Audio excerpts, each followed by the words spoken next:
Ciao a tutti, sono Claudio e il caffè è la mia passione. Oggi andremo a parlare più approfonditamente di Borbone, che è il marchio leader in Italia per quanto riguarda il monoporzionato. La storia di Caffè Borbone nacque da un'intuizione di Massimo Renda, che è il fondatore di Caffè Borbone, che fin da giovane lavorava per una torrefazione di famiglia, ovvero la torrefazione dello zio. Ma questa torrefazione era molto legata alla fornitura nel settore Horeca, ovvero bar e ristoranti. L'intuizione di Massimo Renda fu quella di sviluppare il business in principio per i distributori automatici, dove lui trovava una forte possibilità di sviluppo molto più ampia rispetto a quello del mercato dei bar e dei ristoranti. Questa sua intuizione fu solo in parte seguita dallo zio, che preferiva che suo nipote rimanesse focalizzato sull'attività principale della torrefazione. Ma la tenacia di Massimo fece sì che lui iniziò a sviluppare il business dei distributori automatici all'interno dell'azienda dello zio, fino a che non ne fece un business proprio, andando a fondare quella che è l'Aromatica SRL, ovvero l'azienda che sta dietro al marchio Caffè Borbone. Questa storia nacque nel 1997 e nacque dal farsi fare il proprio caffè in cialde da alcune aziende che appunto facevano l'incialdamento del caffè che Massimo gli forniva. A quel punto ne nacque un vero e proprio brand che Massimo Renda iniziò a veicolare nel territorio campano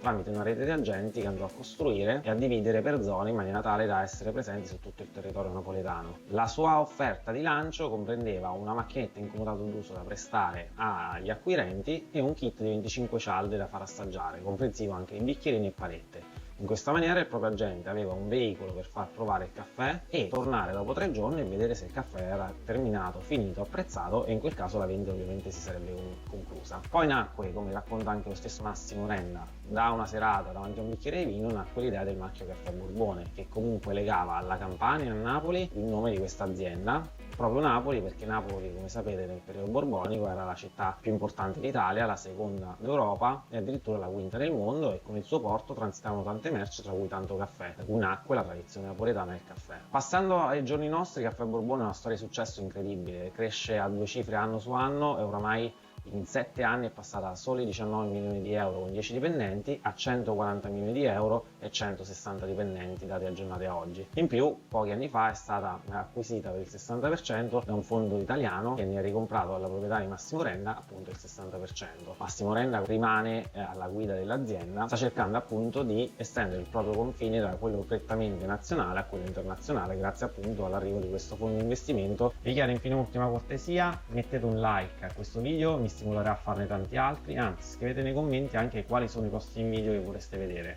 Iscrivetevi al canale e mi farete felici. Un saluto e alla prossima!